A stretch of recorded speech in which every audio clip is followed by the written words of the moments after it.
Selamat pagi, salam sejahtera untuk kita semuanya. Ya, Assalamualaikum warahmatullahi wabarakatuh. Ya, selamat berjumpa kembali dengan mahasiswa kelas Bisnis Intelijen ya di Prodi Sistem Informasi dan juga di Informatika. Saudara-saudara, ini adalah materi tambahan ya di dalam bisnis intelijen yang saya perlu tambahkan ya dengan beberapa pertimbangan ya kan. Itu nomor satu adalah kemampuan analisa ya. Kemampuan analisa dari mahasiswa kita di S1 ya maupun juga di S2 maupun S3 itu rata-rata adalah kemampuan analitiknya agak kurang ya, kemampuan analitiknya ya. Kenapa kemampuan analitiknya agak kurang? Karena beberapa hal ya, karena dua hal yang pasti ya, karena kurangnya literasi, pengetahuan pendukung ya, kemudian kurang dilatih ya. Jadi rata-rata itu kemampuan analitiknya kurang ya, tapi itu diakibatkan oleh dua faktor tadi itu ya. Minimnya literasi pendukung, literasi yang terkait dengan scope of work ya, atau area pengetahuan yang terkait dengan suatu topik yang sedang dikerjakan.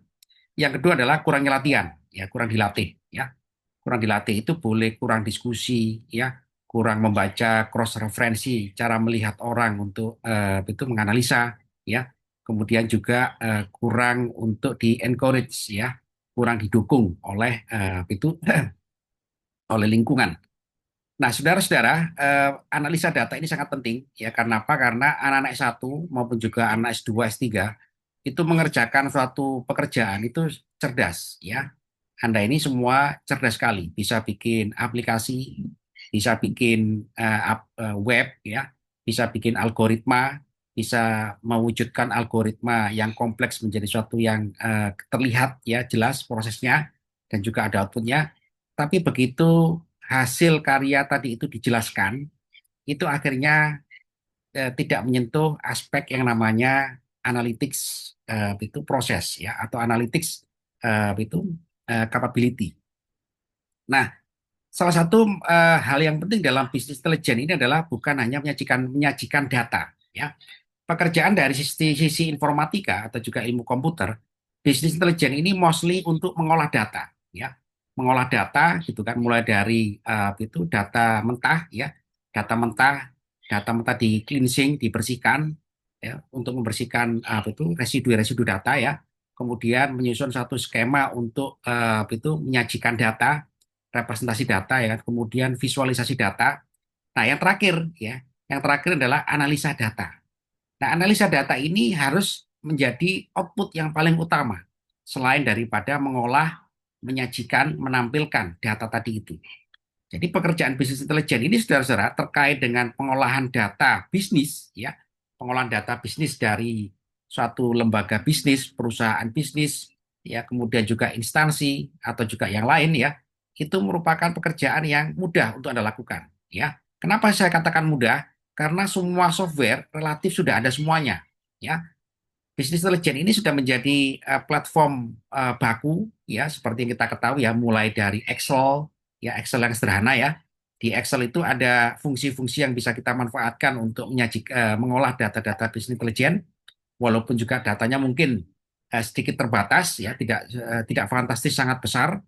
Kemudian juga aplikasi-aplikasi Tableau ya, aplikasi-aplikasi jenis juga sudah semakin banyak ya dengan fitur-fitur interaktif dan kemampuan data yang sangat besar untuk mengolah big data. Kemudian juga ada platform open source seperti bahasa R ya. Bahasa R itu juga bisa kita gunakan untuk mendevelop suatu pengolahan itu bisnis intelijen. Nah, anak-anak informatika dan sistem informasi itu tidak ada masalah untuk mengolah data-data tadi dengan platform yang saya sebutkan tadi itu. Semuanya pasti bisa ya, tinggal butuh waktu untuk mempelajari ya, kemudian mencari contoh, kemudian menyajikan data tadi itu. Nah, pekerjaan yang paling sulit ya itu adalah menganalisa data yang dihasilkan. Nah, ini yang jadi pertanyaan gitu kan dalam mata kuliah bisnis intelijen ini gitu kan. Makanya saya mau menambahkan satu itu setelah saya pelajari RPS-nya ini, oh ini ada yang kurang ya. Ada yang kurang sedikit tidak baik dalam buku-bukunya, buku-buku bisnis intelijen. Kemarin juga sudah saya beri ya kepada Anda ya. Nah, sebelum kita melangkah ke buku tadi itu, kita perkenalkan dulu jenis-jenis analisa data ya. Kemarin sudah dibaca sudah sore ya, jenis-jenis data ya, dan juga sudah diskusi ya kemarin ya di forum ya. Halo, halo. Nah, dari hasil yang tugas baca yang telah Anda baca, saudara-saudara kan, maka saya perlu sedikit menjelaskan ya, supaya ini jadi model Anda. Jadi model Anda untuk menganalisa data yang Anda peroleh ya. Analisa data ini bersifat umum ya, bersifat umum ya. Nanti contoh-contohnya nanti bisa kita eksplorasi lagi ya. Yang paling penting adalah analisa data itu harus dilakukan ya. Pekerjaan akademik ya seperti kita ini saudara-saudara bukan pekerjaan seni ya. Bukan pekerjaan seni itu misalkan saya contohkan adalah Anda gitu ya, seniman gitu ya, menghasilkan suatu karya yang sangat indah sekali ya. Anda misalkan seniman yang terkenal gitu kan, selevel Van Gogh ya, atau selevel Raden Saleh gitu kan, membuat satu karya seni gambar yang paling indah di seluruh dunia. Nah, gambar-gambar yang dihasilkan oleh seniman, ya, seniman tadi itu saudara-saudara, karya-karya seniman, ya, itu mostly hampir saya katakan gitu kan, boleh juga disanggah ya, silakan kalau Anda penyanggah ya, itu nggak ada penjelasannya, betul nggak? Siapa yang pernah lihat lukisannya itu, lukisannya itu siapa? Itu yang terkenal itu Monica, siapa? Monica ya? Mona Lisa, Pak. Mona Lisa. Mona Lisa, Monica. Ya, Sorry. Itu ada penjelasannya nggak saat ini? nggak ada, Pak. Nggak ada, ya. Lukisannya apa itu orang Indonesia yang di Belanda, ya. Lukisannya pahlawan, mungkin kalau nggak salah pahlawan atau bukan, saya lupa ya. Raden Saleh. Raden Saleh itu kan asli putra Indonesia yang disekolahkan Belanda di sana ya. Dia buat lukisan-lukisan yang sangat mendunia, diakui seluruh dunia gitu kan. Ada penjelasannya? Halo, Raden Saleh, ada yang kenal Raden Saleh? Pernah baca? Eh, nggak ada, Pak. Nggak ada Pernah penjelasannya. baca Nah, tapi nggak tahu hah? orangnya, Pak. Hah? Raden Pernah Saleh. baca tapi nggak tahu orangnya. Wah, coba dibaca itu hebat itu. Itu putra Indonesia ya. Putra Indonesia membuat satu lukisan itu yang sangat apa ya alirannya ya realistik atau real ya saya lupa ini ya. Apa itu dulu ya waktu saya kuliah seperti Anda. Itu juga sama ya. Pelukis-pelukis hebat ya seperti yang saya sebutkan tadi itu membuat satu karya yang hingga saat ini nggak ada penjelasannya. Ya memang mereka seperti itu ya. Mereka itu hidden message-nya itu hanya dia yang tahu. Ya, hidden message ya. Pesan tersembunyi hanya dia yang tahu. Kita ini hanya menafsirkan. Kalau kita baca uraian lukisannya kan itu kan tafsiran kita semua. Pak Raden Saleh membuat lukisan tentang apa itu penangkapan Pangeran Diponegoro oleh Belanda, oleh Van de Kolk ya di itu di benteng di pantai di tempatnya di gubernur di Semarang sana ya, gubernur zaman India Belanda dulu. Itu menggambarkan tentang buat ini Pak, menggambarkan tentang bagaimana perjuangan bangsa Indonesia gitu kan melawan Belanda gitu ya. Itu menggambarkan sampai ekspresi wajahnya di Ponorogo, pembantunya semuanya itu digambarkan sampai juga Belanda tampilannya gitu semua. Nah, itu mostly adalah kita yang menafsirkan. We interpret, menafsirkan. Kenapa ini semua terjadi penafsiran-penafsiran? Ya, termasuk lukisannya Mona Lisa ya. Mona Lisa, lukisan Mona Lisa, semua orang menafsirkan. Apakah Mbak Mona ini sedang sedih? Apakah Mbak Mona ini sedang rindu? Ya, apakah Mbak Mona ini sedang galau? Tidak ada yang tahu. Ya, kenapa? Karena semua pengamat-pengamat seni menafsirkan, interpret. Nah, menafsirkan itu memang pekerjaan sulit, pekerjaan sangat sulit gitu kan, lebih sulit daripada analisa. Nah, seharusnya yang melakukan analisa ini adalah kita sebagai sebagai betul pembuatnya. Ya, kita yang menganalisanya. Ya, jadi orang itu bedanya ya seniman dengan kita ya. Kalau kita akademisi membuat satu karya itu juga menganalisa. Ya, sehingga apa? Sehingga produk yang dihasilkan oleh dunia akademis itu bisa dikaji, diteruskan, ya, bisa diukur, ya, terukur ya, analisa yang terukur, ya, analisa yang berbasis pada data. Datanya boleh data pengujian, ya. Kalau Anda tugas akhir kan, Anda membuat satu sistem, sistem itu diuji coba, sistem itu diukur, sistem itu dianalisa. Nah, sehingga apa? Sehingga produk yang Anda hasilkan itu tidak menjadi suatu teka-teki di masa yang akan datang. Nah, gitu ya. Misalkan itu di sini ya ada Eko Budiono. Ya, Eko Budiono ya kan membuat karya misalkan karya ilmu pengetahuan ya dan teknologi ya kan. Misalkan membuat ya kan sistem cerdas ya untuk mengolah pertanian ya smart farming. Nah, itu merancang sistem, rancangan sistemnya ada ya. Kemudian apa itu algoritma dalam bentuk object oriented programming ada ya. Kemudian codingnya ada ya. Apa itu infrastruktur harganya ada dan semua itu disajikan dalam dokumen ilmiah dan ada hasil dokumentasinya dan ada hasil pengukurannya, ada penjelasannya, cara kerja sistem, ada analisanya. Nah, kira-kira kita lebih mudah mana menafsirkan yang saya sebutkan barusan tadi itu dengan menafsirkan lukisannya Mona Lisa? Lebih mudah mana? Halo, lebih mudah mana? Halo, halo saudara. Analisis, Menafsirkan Pak. yang Lebih mudah yang Mona Lisa, Pak. Oh, kok bisa lebih mudah? Kenapa lebih mudah? aku sih yang menafsirkan yang omongan Bapak tadi karena kan kalau yang Mona Lisa itu kan bukan kita yang buat jadi agak sulit benar atau salahnya. Ya, oke. Setuju kira-kira? Siapa namanya tadi? Siapa namanya tadi? Kayak Pak Melisa. Ya, setuju dengan apa yang disampaikan Melisa? Saudara-saudara, ada yang tidak setuju silakan. Halo.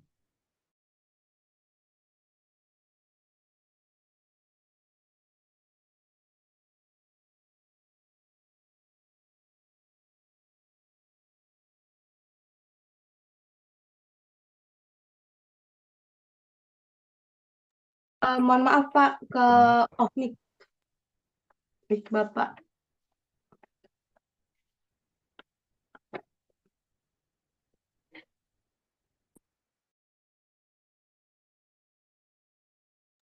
Mohon maaf Pak Ucuk, mic-nya ke off, nggak kedengeran suaranya. Oh ya, Oh, oh. oke.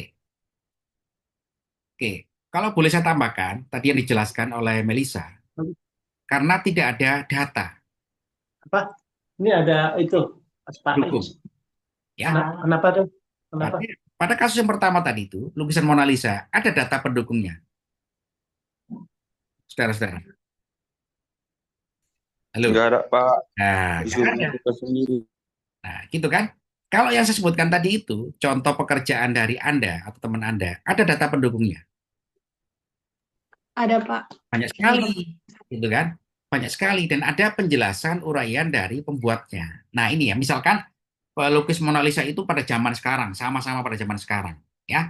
Pada zaman sekarang misalkan, ya. Kalau kita tarik zaman sekarang, karena tidak ada, ya, data pendukungnya, tidak ada dokumen ilmiahnya, ya, sehingga kita kesulitan untuk membuat satu, jangankan analisa, ya, jangankan betul penafsiran ya, interpretasi. Analisa saja kita kesulitan karena tidak ada datanya. Berbeda dengan Anda membuat satu smart farming system, ada dokumentasinya, ada rancangan object oriented programmingnya, ya, ada rancangan atau algoritma ya, ada membuat codingnya ada, sistem hardware-nya ada, ya, semuanya ada data pengukurannya, ada data penjelasan proses cara kerja, ada analisanya. Nah, gampang, interpretasi mudah dilakukan. Nah, inilah saudara-saudara, pekerjaan kita ini di dalam dunia akademik, ya kan, itu yang paling penting ya setelah kita berhasil melakukan pekerjaan teknis, ya, pekerjaan teknis mulai dari merancang, mendesain, mendevelop, ya, implementasi, mengukur, menguji, menganalisa. Nah, ini ya pekerjaan yang paling penting adalah menganalisa, ya. Jadi inilah pentingnya saya memperkenalkan gitu kan kepada Anda materi tambahan pada bidang ilmu kita ini ya terutama di mata kuliah bisnis intelijen ini ya itu sudah cara ya halo Iya Pak, baik. oke ya Iya Pak.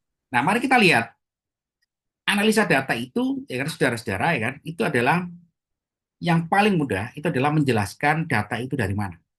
Ya, itu itu semua yang kita peroleh data itu harus kita jelaskan dari mana dia berasal.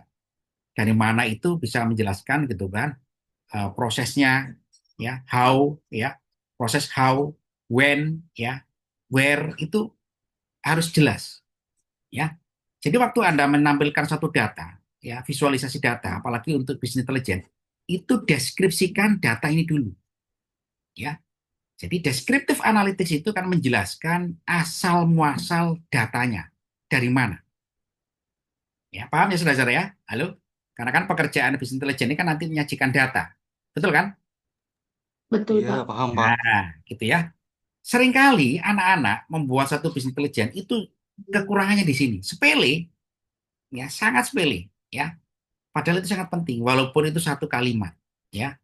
When, sorry, how, where, when, ya. Descriptive analytics, ya. Ini sangat penting. Kenapa? Supaya data itu tidak dipertanyakan. Kalau data itu, ya kan, diragukan asal usulnya saudara-saudara, itu udah pasti ke belakang yang akan diakui, ya. Jadi pekerjaan pertama kita dalam bisnis intelijen ini setelah kita mengolah, ya, kita mengolah kan ujungnya kemana? Ujungnya kan menyajikan data, ya. Setelah data kita sajikan, maka data ini kita jelaskan. Nah, penjelasan data ini gitu ya, yang paling sederhana gitu ya bagi anak-anak S1, S2, S3 paling tidak adalah ada 8 jenis ini, ya.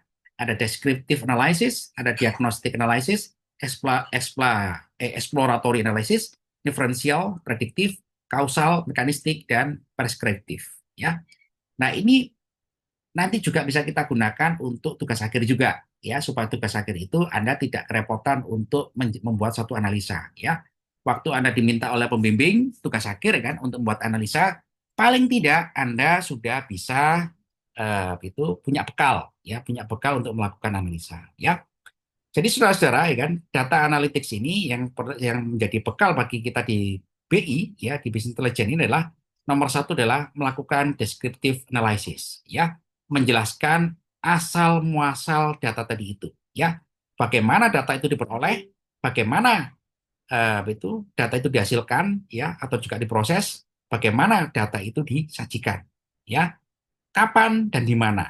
Nah, ya kan karena proses itu terjadi pada satu tempat, nggak mungkin itu nggak kita sebutkan. Ya, tempat itu boleh, Pak, ini ada tempat rahasia, Pak, tidak boleh menyebutkan nama perusahaan. Ya disebutkan saja nama yang kira-kira representasi data itu tidak boleh diragukan. Dari mana data itu? Ya, jadi data kalau kita menjelaskan ada isu krusial gitu kan, Pak, data ini dari satu perusahaan yang tidak kepingin disebutkan namanya. Tapi masalahnya orang kepingin tahu data ini dari mana. Nah, gimana caranya? Halo? Gimana caranya, saudara-saudara? Hmm, Gimana? Nah, gitu ya. Ini menjadi pertanyaan penting bagi kita, ya. Nah, coba nanti Anda pikirkan ya, bagaimana caranya data itu tidak diragukan kalau kita tidak diperkenankan menyebutkan dari sumber prosesnya. Misalkan data kinerja satu perusahaan, itu kan pasti rahasia ya, pasti rahasia dan tidak boleh dipublish untuk beberapa hal, ya, karena itu menyangkut dapurnya perusahaan, ya. Tentu ini harus juga kita perhatikan. Tapi juga tidak boleh kita abaikan, ya kan, data itu jangan sampai bias, ya. Bias. Kenapa? Kalau data itu bias, ya, akhirnya data itu akan menjadi interpretasi yang bermacam-macam, yang tentu merugikan bagi bisnis intelijen itu sendiri, ya. Nah, saudara-saudara, di dalam itu bisnis itu di dalam descriptive analysis ini gitu kan, ini sangat penting, ya. Kita berusaha untuk itu menggambarkan, ya, menggambarkan data yang kita peroleh ini dari suatu proses kerja, ya, tentu proses itu satu proses kerja. Suatu proses kerja ini bisa jadi adalah proses kerja dari unit katakanlah marketing, produksi, dari unit katakanlah distribusi, ya, dari unit apa gitu, semua harus kita jelaskan, ya. Dan data ini harus juga kita jelaskan gitu kan cara pengambilan datanya. Datanya itu misalkan samplingnya berapa gitu ya. Bagaimana cara metode sampling itu juga harus dijelaskan ya. Nah, anak-anak kita kecenderungannya adalah ini dilupakan ya, padahal ini penting ya. Padahal Anda waktu tugas akhir gitu kan, waktu sampling data itu kan sudah merancang di dalam metode penelitian. Nah, ini disampaikan ulang ya bahwa ada misalkan 10 unit produksi. Dari 10 unit produksi ini diperlakukan sampling data ya perwakilan dari 10 unit ini gitu kan misalkan beberapa ribu sampling. Nah, gitu ya berapa tahun. Nah, itu diceritakan. Jadi descriptive analytic ini saudara-saudara kita menceritakan data yang kita peroleh ini gitu kan dari cara mengambilnya di mana sampai kita mengolahnya sampai kita menyajikannya. Ya, tentu time bound. Ya, time bound itu terikat dalam kurun waktu. Ya. Nah, ini yang namanya adalah descriptive analytic. Ya, menjelaskan asal muasal data. Kira-kira mudah, saudara, kalau Anda dapat pekerjaan ini? Halo? Lumayan susah sih, Pak. Nah, sebenarnya nggak susah juga ya, karena kan menjelaskan data yang kita peroleh. Ya kan kita tidak mengada-ngada.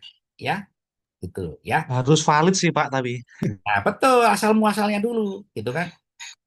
Jadi anak-anak informatika, sistem informasi itu pinter-pinter semuanya, bikin tableau, bikin apa aja bisa. Ya, saya di kelas saya semester tahun kemarin pinter-pinter. Ya, tapi ada yang dilupakan sedikit aja yang dilupakan. Nah, masalah ini, ya, waktu nanti untuk tugas akhir juga sama. Tugas akhir waktu Anda memperoleh data itu ceritakan sedikit, ya, ceritakan sedikit nggak banyak-banyak. Itu termasuk descriptive analytics, ya. Sehingga apa? Sehingga data yang Anda sajikan itu dipercaya oleh orang. Ya, kalau descriptive analytics ini tidak kita sebutkan, ya orang sudah nggak percaya belakang-belakangnya. Nah, jangan sampai itu terjadi ya, karena itu berbahaya bagi kelanjutan daripada bisnis intelijen itu sendiri ya. Nah, saudara-saudara, kemudian itu setelah kita menjelaskan asal muasal data, apa yang kita lakukan? Kita menjelaskan gambaran isi data itu ya. Jadi descriptive analytics ya kan. Yang kedua, langkah kedua adalah kita menjelaskan isi daripada data yang kita sajikan ya. Misalkan di situ ada variability, ada frekuensi, ada error, ada katakanlah ada variansi, ada standar deviasi. Nah, itu kita jelaskan ya. Dijelaskan bahwa ada dua grafik ya, ada dua sorry, mohon maaf. Ada satu grafik kemudian ada grafik itu memiliki dua output ya, dua output. Nah, dua output ini pasti berbeda. Standar deviasinya, errornya, variability-nya, tendensinya pasti berbeda. Nah, kita menceritakan saja. Kita menceritakan bahwa gambaran umum data yang kita sajikan ini diceritakan. Pak, ada dua grafik, ya, grafik marketing itu dalam 2 tahun terakhir ini, gitu kan, tahun pertama dan tahun kedua, ya. Tahun pertama dan kedua ini, gitu kan, ini memiliki kecenderungannya adalah meningkat. Ya, tahun kedua memiliki kecenderungan menurun. Nah, ya itu dijelaskan, ya, dijelaskan, diceritakan. Ya, ini belum menjelaskan why ya, kenapa kok meningkat menurun belum, belum. Kita menjelaskan konten daripada data. Ya, itu sudah termasuk descriptive analytics. Jadi tambahin juga dengan frekuensi boleh, error boleh, posisi boleh. Nah, gitu. Jadi ringkasan, ya, ringkasan daripada data itu yang tampil, yang dilihat oleh orang, dijelaskan. Ya, itulah descriptive analysis. Ya, sehingga nanti kalau Anda tugas akhir, Anda nggak perlu repot-repot. Ya, nggak perlu repot-repot, kesulitan. Apa sih yang mau kita jelaskan? Langkah nomor satu adalah descriptive analysis. Nah, itu saudara ya. Maupun juga dalam BI ini ya, dalam bisnis intelijen ini mostly harus ya, tidak boleh tidak ya. Kemudian yang kedua adalah ini agak sulit ya, diagnostic analysis. Menjawab mostly berada pada kata kunci why. Kenapa? Ya, diagnostic analysis ini saudara itu memunculkan pertanyaan kenapa. Tadi Anda sudah saya berikan contoh gitu kan, ada dua betul output dalam data ya. Outputnya adalah meningkat dan satu grafik meningkat, satu grafik menurun. Nah, ini agak sulit menjelaskan. Kenapa meningkat, kenapa menurun? Nah ya, untuk bisa menjelaskan, maka kita perlu pengetahuan-pengetahuan yang terkait dari data yang kita peroleh ini. Ini apa ini? Pak, ini data marketing, ya, data penjualan.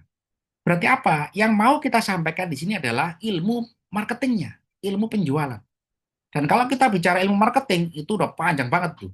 Ya, teorinya, bukunya itu bisa berjibun-jibun. Ya, Nah, inilah perlunya kemampuan anak ilmu komputer untuk juga ya mempelajari setidak-tidaknya gitu kan tentang teori dasar marketing. Karena Anda membuat data, ya kan, Anda diminta juga untuk membuat analisis diagnostik ini. Why? Ya, walaupun salah nggak apa-apa. Tapi yang paling penting adalah berbasis kepada teori yang Anda gunakan. Ya, pengetahuan yang relevan sesuai dengan skop data yang disajikan.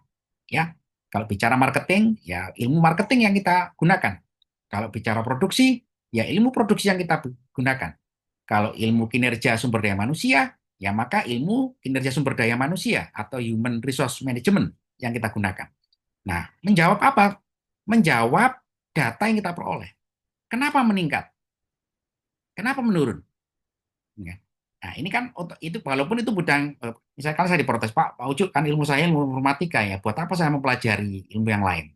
Kira-kira kalau jawaban seperti itu bagaimana, saudara? Apakah data kita bisa dipercaya? Halo, ada yang bisa bantu pertanyaan saya? Nggak bisa, Pak. Nah, ya kan itu Nggak bisa. ya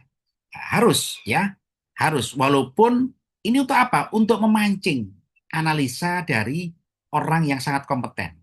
Siapa orang kompeten? Ya orang di bidang marketing, orang di bidang katakanlah terkait dengan data yang kita sajikan. Nah, ini ya, jadi diagnostik analisis ini adalah menjawab kenapa ini terjadi. Why did this happen? Ya, why did it happen? Ya, kenapa datanya meningkat? Kenapa kok menurun? Pak, itu kan urusan orang marketing. Ya, ya betul ya. Tapi kita ini diminta, kita sebagai di dalam bisnis intelijen ini tetap diminta ya, paling tidak membantu lah ya. Walaupun itu nggak kita ahli-ahli amat ya, paling tidak kita bisa menjelaskan ya. Untuk apa saudara-saudara? Untuk menggambarkan ya, menggambarkan situasi yang sedang kita hadapi ya. Fungsi daripada penjelasan kenapa diperoleh seperti ini datanya, ya kan untuk menggambarkan. Ya, karena ujung daripada bisnis intelijen ini adalah Anda jangan lupa decision making, ya, pembuatan keputusan. Kenapa pembuatan keputusan itu akhirnya apa? Turun menjadi strategi, ya, strategi dan seterusnya terkait dengan pengembangan suatu bisnis atau usaha seperti itu, ya. Jadi setuju saudara ya, diagnostik ini kira-kira Anda harus mulai, ya. Saya tidak katakan harus bisa ya, harus dimulai, ya.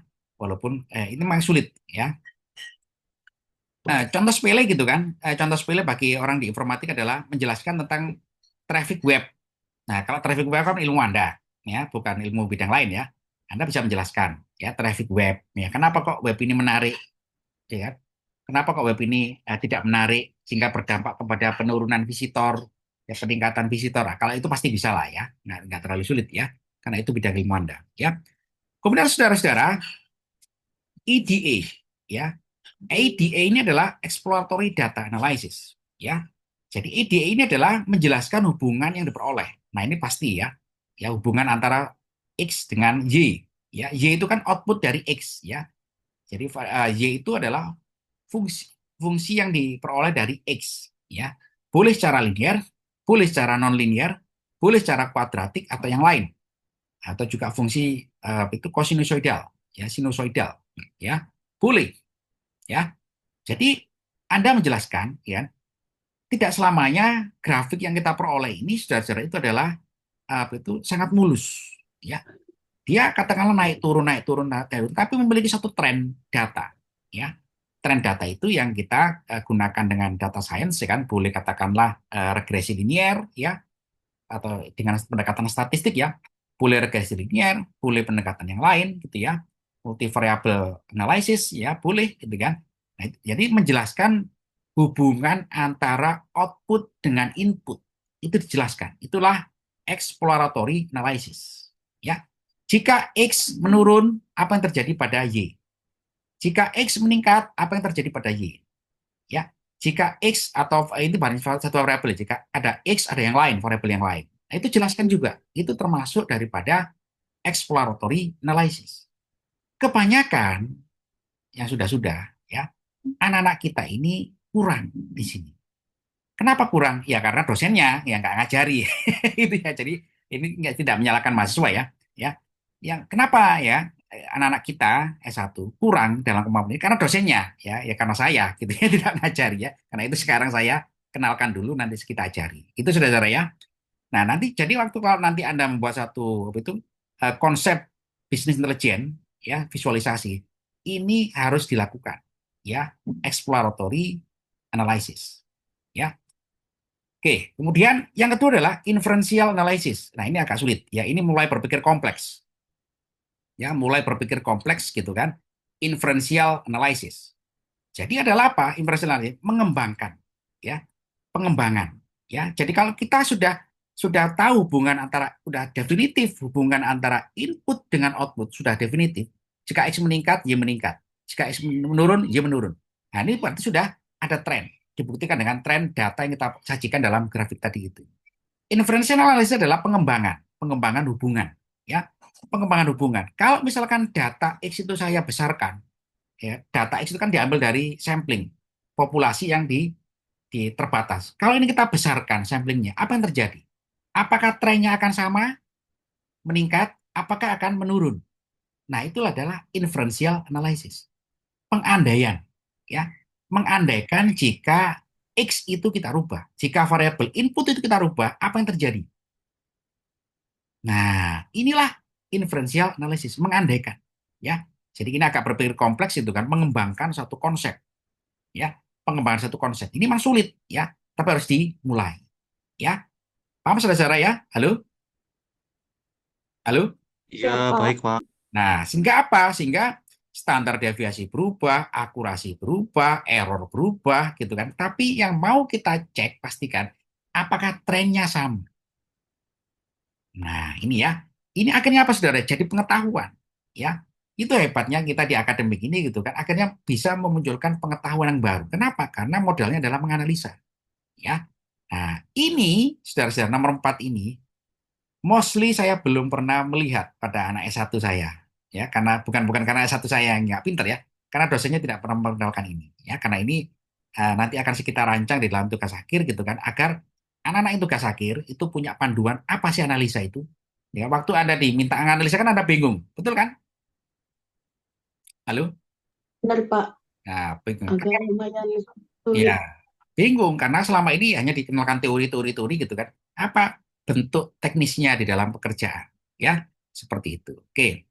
Kemudian, nah, setelah inferential analysis mengembangkan hubungan ya dengan pengandaian ya, dengan pengandaian atau juga dengan katakanlah membesarkan pola ya, baik pola input ya maupun juga pola output. Apa yang kita lakukan selanjutnya adalah ini ya, predictive analysis. Kalau saya tanya kepada Anda, kalau Anda melihat grafik itu time bound nggak? Ada grafik yang tidak time bound, maksudnya terbatas dalam waktu. Ada grafik yang unlimited, sumbu X maupun sumbu Y. Halo, ada? Anda pernah melihat grafik yang unlimited? Belum, Pak. Ya, belum pernah ada. Harusnya nggak ada sih, Pak. Ya, pasti bound, terbatas, bounding, ya, terbatas dalam waktu dan ruang. Tapi kita itu sebagai data analytics ya di dalam business intelligence diminta, Pak, ini kan saja data 5 tahun ke belakang. Kira-kira tahun ke depan gimana, Pak? Nah, itu juga termasuk wilayah business intelligence. Anda diminta untuk, Pak, apa yang terjadi next? Nah, kan repot kita ini. Loh, Pak, saya ini kan cuma membuat, saya kan cuma programming, Pak. Saya cuma membuat aja, Pak. Nah, nggak boleh seperti itu. Tetap harus ada suatu ilmu business intelligence ini. Karena business intelligence ini arahnya ke situ. Ya, dia mampu mampu prediksi. Pak, ini kan 5 tahun ini selama ini kita naik. Next, apakah naik terus? Apa yang terjadi pada next ini? Tidak ada yang tahu. Sehingga kalau Anda melihat aplikasi-aplikasi trading itu kan aplikasi-aplikasi prediksi semua itu, ya. Trading saham online, ya, trading saham, ya. Itu kan semuanya kan prediktif semua itu. Nah, ini sudah cara kita diminta untuk memprediksi, memperkirakan apa yang terjadi selanjutnya. Yang itu adalah unknown, tidak ada yang tahu. Ya, tidak ada yang tahu.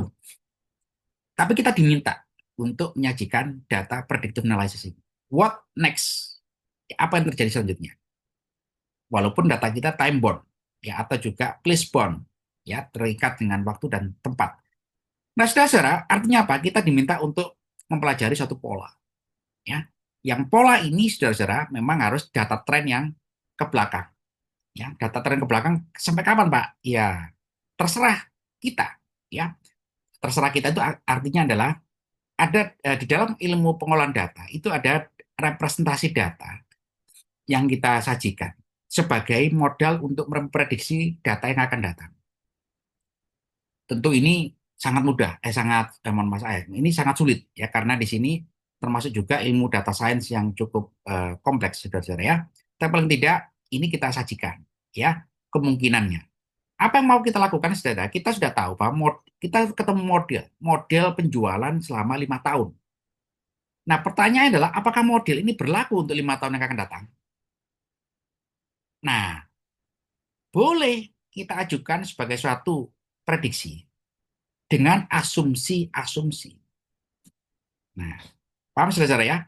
Jadi kita ketemu model 5 tahun penjualan marketing dengan penjelasan-penjelasan yang kita lakukan tadi dari 1 sampai 4, itu udah sebagai model penjelasan, kita punya suatu konsep bahwa peningkatan ini bisa terjadi di 5 tahun yang akan datang dengan term and condition, dengan syarat-syarat yang berlaku sebagaimana yang dijelaskan pada 1 sampai 4 tadi itu. Nah, itulah predictive analysis yang sangat mudah, yang paling basic, ya. Jadi kita nggak kesulitan, ya. Paham saudara? Halo? Ya, Paham, Pak. paham. Paham ya? Karena kan kita sudah ketemu pola, polanya udah ketemu kan, polanya meningkat, ya. Kemudian itu sudah dilakukan itu tadi ya itu diagnostic analysis, ya, eksploratory sudah, inferensial sudah, maka kita itu punya keyakinan. Pak, saya yakin Pak ini meningkat Pak 5 tahun yang akan datang. Tapi syaratnya ini, jadi ya, jadi kalau misalkan itu nggak meningkat, ya, ya kan syaratnya nggak terpenuhi. Nah, gitu kan, Anda bisa ngeles sedikit lah ya, bisa ngeles sedikit. Kan syaratnya ini Pak, syaratnya kan sesuai dengan exploratory analysis, ilmu pengetahuan pendukung yang harus dijelaskan. Ya. Nah, ini penting saudara-saudara untuk kita lakukan supaya apa? Supaya data kita itu bunyi, ya. Supaya data kita itu bercerita. Ya, kita tidak boleh menyajikan data secantik Mona Lisa, tapi kita nggak tahu apa maksudnya ini. Ya, jadi kalau saya main-main ke itu museum di Eropa sana gitu ya, kalau melihat lukisannya Mona Lisa, saya jadi bingung gitu kan, apa yang mau saya lihat ini gitu ya. Disuruh menafsirkan cantik ya, menurut cantik versi orang Indonesia berbeda gitu ya. Kalau kita kan cantiknya orang Indonesia kan ada cantiknya orang Aceh, Batak, Sumatera, Riau gitu kan, sampai orang Jawa, orang Sulu gitu kan, orang Sunda. Itu kita disuruh melihat kecantikan orang tadi itu. Nah, kita pasti berbeda sudah pasti agak sulit. Nah, gitu saudara. Paham saudara kira-kira? Halo, Paham, Pak. paham ya. Setelah predictive analysis, apa selanjutnya kemarin? Saudara-saudara. Ya, ya, bentar ya, izin bentar ya. Saya live sebentar, kemudian saya balik lagi sebentar.